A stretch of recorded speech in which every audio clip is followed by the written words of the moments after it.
चलिए जी, आज आपको सस्ते प्लम्बर और बढ़िया प्लम्बर के दोनों के कामों में फ़र्क समझाते हैं। आपको कौन से वाला हायर करना चाहिए अपने मकान बिल्डिंग के लिए। तो देखो, सबसे पहले जो सस्ता प्लम्बर होगा वो सस्ता प्लम्बर वो उतना परफेक्ट नहीं होगा।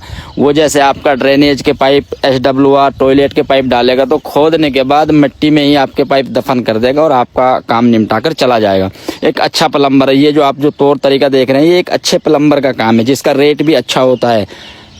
और ये क्या करेगा, आपकी खुदाई को करेगा, खुदाई करने के बाद नीचे RCC कंक्रीट की रोड़ी डालेगा, फिर पाइप डालेगा, फिर लेवल करेगा, दोबारा से फिर रोड़ी के ठिये लगाएगा ताकि आपकी ज़मीन कभी बैठे ना और पाइप आपके जो है ढलान ख़राब ना हो और आपका लाइफ टाइम काम हो जाए। तो इस तरीके से अच्छा प्लम्बर काम कर